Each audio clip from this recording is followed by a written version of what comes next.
the end of this, at the end of 6 months, probably we'll come out stronger. Let's get in another big corporate voice really on this story. Rajiv Chandrasekhar, Member of Parliament as well, and a big industry voice, joins us live on the show with his thoughts on this Lokpal logjam. Rajiv, thanks for chatting with us. You've written to the Prime Minister just yesterday, and you've in fact asked the government to introduce both versions of the Lokpal bill in the Parliament, Team Anna's version and the government's version as well. Do you think this is a feasible solution that could potentially help break this logjam?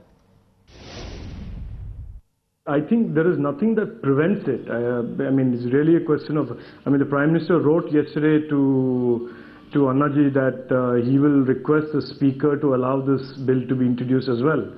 So, because the functioning of the Parliament is basically there are rules of business, and there is considerable discretion with the Speaker and the Vice President to do these things.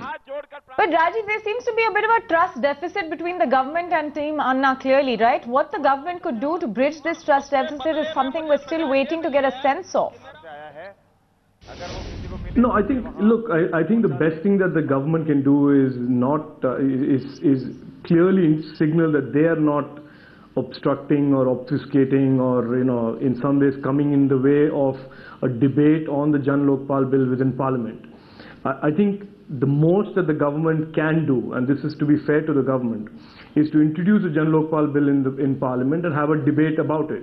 And if all the MPs decide that that is the bill that they want to support, they will pass it.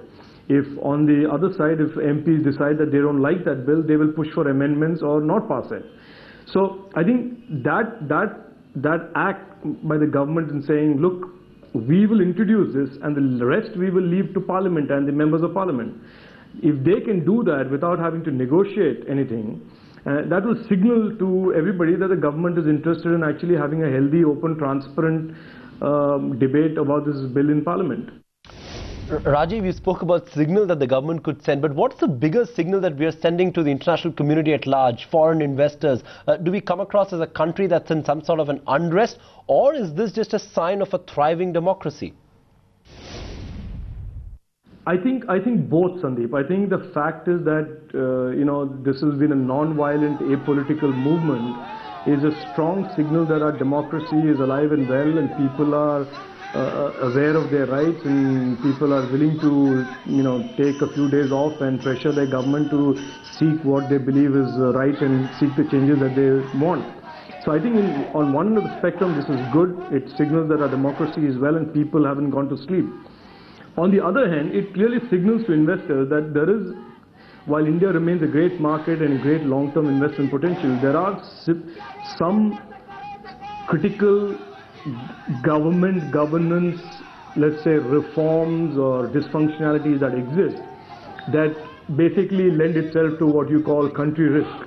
So while India as a consumer market, as an investment market, remains fairly attractive and seems much more attractive compared to the other markets around the world and other destinations around the world.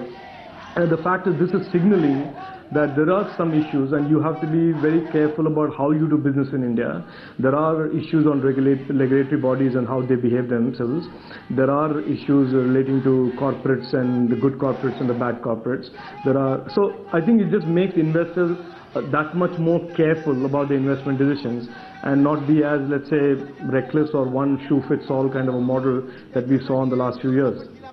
But it's really interesting, Rajiv, because every corporate seems to want the cleanup, but yet nobody is sure what will be the outcome of this entire issue.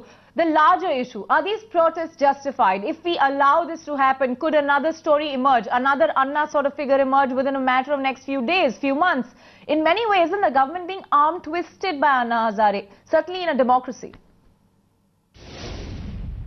Look, I've been in Delhi for a few years now, and I know for a fact that if you want to get the attention of government, simple talking and simply rationalizing and making your points will never get you the attention. I have spoken for the last 4 years about governance reforms and corruption and crony capitalism, and I've got precious little attention from the government. And frankly, sometimes it is the crowd and it is actions like this that signal to the government, look, people have had it and you have to respond or else. And now you may call it blackmail, I call it essentially exasperation. I call it being pushed to the wall. I call it frustration boiling over. And, there are many ways of characterizing this. I would not use blackmail at all as one way of characterizing this. Frustration's surely boiling over to the streets, Rajiv. Final word. Do you think we'll come out of this entire mess a stronger country? Do you think whenever we come out of it, 3 months, 6 months, we'll be a stronger nation at the end of it? No, I am very optimistic that we'll come out as a much more aware nation. I think we would have, in some sense, triggered a change in the overall dynamics of politics and governance. It may not be everything that we want overnight, but I think the slow burn of change has been sort of lit. And I don't think this process is going to last that much longer. I think there is a sense within government that they have finally begun to hear that there is something wrong in how they've handled this. They sense these crowds as a signal of loss of confidence in them rather than having to blame the external environment for it. And I think, saner minds in the Congress party and in the government are beginning to sit down and come up with a compromise formula that addresses the need for a credible anti-corruption institution like the Lokpal, and at the same time maintain the compatibility with the constitution and the democratic institutions like the parliament. So there will be a solution.